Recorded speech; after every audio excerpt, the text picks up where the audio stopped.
Bonjour tout le monde. Aujourd'hui nous allons parler de l'importance de l'hydratation. L'eau est un nutriment essentiel pour la vie. Elle fait partie de la base des besoins physiologiques de la pyramide de Maslow, au même titre que la respiration, le sommeil et l'alimentation. C'est le plus abondant des composants humains, elle représente 50% du poids de corps chez l'adulte. C'est l'outil principal du corps pour la désintoxication et la guérison. À quoi sert l'eau ? L'eau joue un rôle dans l'homéostasie, processus d'autorégulation du corps. Elle permet de dissoudre et de transporter les nutriments, d'éliminer les déchets. Elle permet également le maintien d'une concentration sanguine stable et participe à de nombreuses réactions chimiques comme l'activité cellulaire et la régulation de la température corporelle. La déshydratation peut entraîner des coups de chaleur, des calculs rénaux, des maladies rénales chroniques, des infections des voies urinaires, des problèmes cardiovasculaires, des maladies métaboliques. La déshydratation affecte aussi l'humeur et les fonctions cognitives. De quoi illustrer son importance. Quelles sont les recommandations de consommation d'eau ? Les recommandations en termes d'hydratation sont difficiles à établir car elles dépendent de plusieurs facteurs: ingestion, prise de diurétiques, activité physique. L'European Food Safety Authority, EFSA, recommande 2 litres par jour pour une femme et 2,5 litres par jour pour un homme. De son côté, l'Institut de médecine des États-Unis, USIOM, recommande 2,7 litres par jour pour une femme et 3,7 litres par jour pour un homme. Dans certaines pratiques chiropratiques ou naturopathiques, les recommandations sont de l'ordre de 1 litre d'eau pure, eau seule sans rien dedans, pour 23 kg de poids de corps. Par exemple, si je pèse 60 kg, mon besoin en eau pure sera de 2,6 litres par jour. Ces recommandations sont à adapter individuellement en fonction du mode de vie de la personne, alimentation, autres boissons ingérées, activité physique, composition corporelle. Y a-t-il un intérêt à augmenter mon volume d'eau journalier ingéré ? Plusieurs chercheurs ont étudié les effets d'une augmentation du volume d'eau journalier ingéré et les résultats sont plutôt encourageants pour diverses conditions. Il a par exemple été montré une association entre l'hydratation et le développement d'une hyperglycémie notamment via l'AVP, arginine vasopressine, hormone antidiurétique. Cette hormone participerait à la régulation du métabolisme du glucose, glycogénèse, glycogénolyse dans le foie.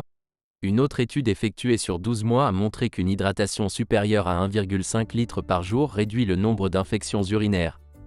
Il a également été montré par une étude randomisée de 3 mois qu'une hydratation supérieure à 1,5 litre par jour réduisait les céphalées et participait à l'amélioration de la qualité de vie. L'eau engendrerait également des changements significatifs au niveau du microbiome, quand on connaît l'importance de ce dernier sur l'état de santé à moyen et long terme.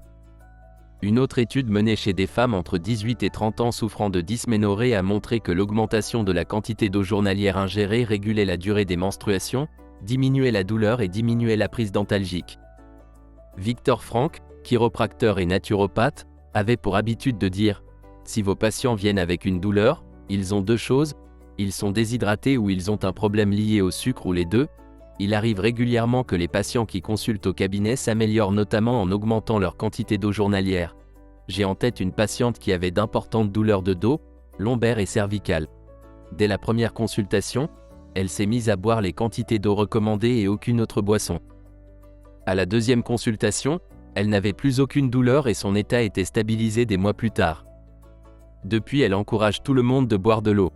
Quelle qualité pour l'eau ingérée ?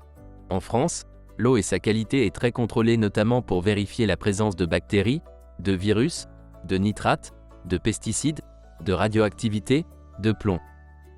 On peut retrouver toutes ces informations sur le site du gouvernement. D'autres polluants peuvent être présents dans l'eau, ce que l'on appelle les nouveaux polluants, comme les perturbateurs endocriniens.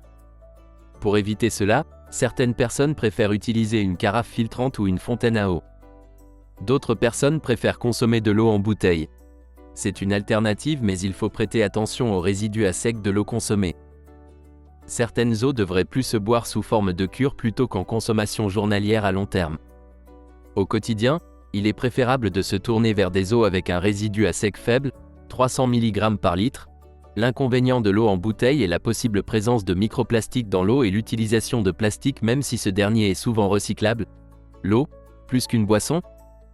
L'eau est un élément qui fascine et beaucoup de recherches sont réalisées sur différents aspects de l'eau comme le Dr Gerald H. Pollack et l'eau easy, ou encore le Dr Masaru Emoto.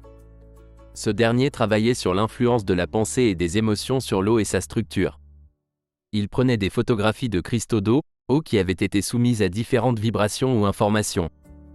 De nombreux clichés sont disponibles dans son livre « Les messages cachés de l'eau ». Conclusion : l'eau est un élément essentiel à la vie et au maintien d'une bonne santé.